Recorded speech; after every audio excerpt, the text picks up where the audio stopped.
It's not that odd to find a vending machine in the lobby of a sheriff's office, but in Wexford County, what you'll find inside it is certainly out of the ordinary. We put them here in our lobby. It's open 24 hours a day, 7 days a week, and 365 days a year. Jail Administrator Lieutenant Mike McDaniel says the vending machine is the first of its kind around here. Anyone can come in and walk out with a dose of Narcan for themselves or for a loved one. Narcan is used to reverse a drug overdose. It's credited with saving thousands of lives every year. Sarah Cersley has seen the impact steps like this can have. She's a managing director at Northern Michigan Regional Entity. Well, we basically coordinate, manage, and fund the publicly funded substance use disorder services, so prevention, treatment, recovery supports. NMRE is a driving force for treatment in what can be a long road to recovery.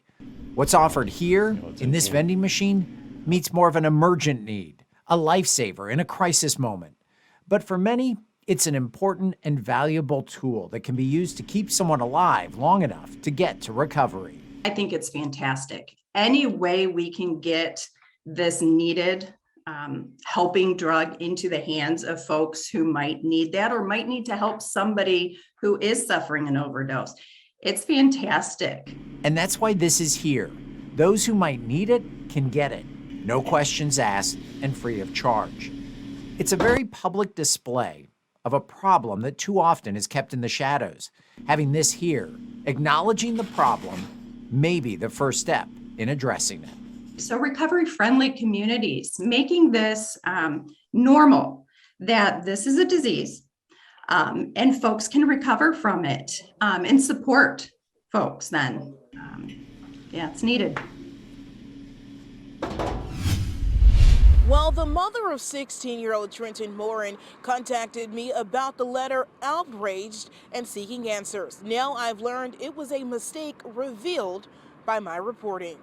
My son is the reason I'm still going. My kids are the reason I'm still fighting. Jessica Rice has been fighting for justice since her 16-year-old son, Trenton Morin, was shot and killed in Flint back in April. The Genesee County Prosecutor's Office charged Terrence Panting with involuntary manslaughter in Morin's death. He was 20 years old at the time, and he is currently out on bond. Family says he was a friend of Trenton who senselessly took his life. His dad ain't gonna be able to take him fishing. The fact that his brothers will never get to play ball with him, it's like seriously shaking our family to the core. Last week, Rice says she received this letter in the mail from the prosecutor's office saying their prosecution has declined to prosecute the case against Panting any further. Trenton's father, Benny, says it sent him to a dark place. You know, I had to pull on a stop because I couldn't think, and I was asking myself, like, how could this be true? Mid-MichiganNow called the prosecutor's office asking why the charge was allegedly dropped. We were told the family was inadvertently sent wrong information. In a statement, spokesperson John Potberry says, "We deeply regret the mistake and the pain it has caused the family." It goes on to say the case has not been dismissed and remains pending in the court system. It's funny to me how now they want to call me when the news is calling them. And I am going to hold Genesee County accountable for that mistake in that letter, because that letter has torn our hearts into like shreds. Despite the setback, the family says they're still working with a private investigator and plan to continue to shed light on Trenton's life until justice is served. There are consequences to your actions, and Mr. Panting needs to pay those consequences. Trenton didn't deserve this. He was such an amazing young man. The family says they were given a court date next week and plan to have a rally in Trenton's honor sometime soon.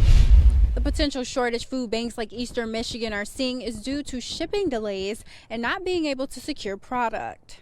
Just like everyone else is running into supply chain issues, a lot of that is being faced also by food banks across the nation. Our food bank here in Genesee County is no exception. The food bank of Eastern Michigan serves more than 20 counties and supplies food for any food bank, shelter, or soup kitchen in those areas. Carol Ross, the CEO of the food bank, tells me getting the necessary stock isn't the easiest right now. Food has to be brought into Michigan. Even just using third-party carriers and trucks If the food is donated, we still have to pay for that food to get transported here to Michigan by different carriers and transportation companies.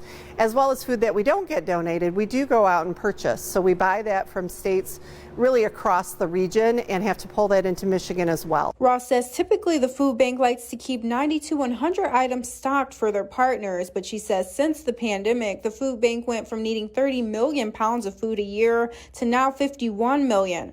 Ross says the food bank is always in need of volunteers, but they're also in need of money. Money makes a huge difference when you talk about the regional effort that we take on. Every dollar donated is 6 meals. She says this is also beneficial when they're buying food from their own funds when shipments don't come in because of delays. Coming up on the holidays and colder months, Ross says now is the time.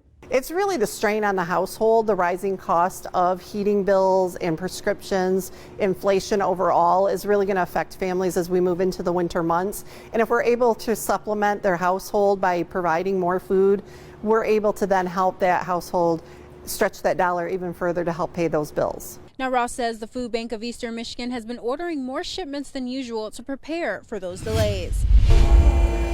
We're always looking for technicians. Randy Wise Motor Cars General Manager Chris Hunt says there are fewer applicants for the openings and higher demand for repairs as more people opt for recreational vehicles and fix older cars. Every shop is probably, if you called around, everybody's backed up right now. He says there's a perception that auto techs simply turn wrenches.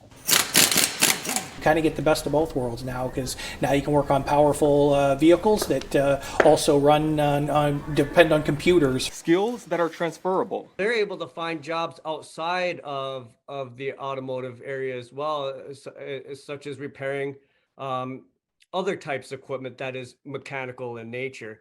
Mott Community College Automotive Program Coordinator and Instructor David Butkey says interest in the profession seems to be high, but so I think dealerships are really struggling to find quality technicians to fulfill their positions there. Butkey says many of his students are choosing to work at parts suppliers and forklift and manufacturing companies. He says students want certain benefits and want to avoid upfront costs that may be required for some technicians. If you want to go to a dealership, there is a significant amount of tools that need to be purchased to take on a job like that as well. Hunt says his dealership is being flexible and understands the current climate. We'll look at anything. You have to kind of adapt like anything in business. You have to be able to adapt and look at different ways to attract applicants, whether it be with tools, sign-on bonuses, pay plans. He says Randy Wise Motor Cars offers training programs and even pays certain costs to help technicians get started and grow their careers.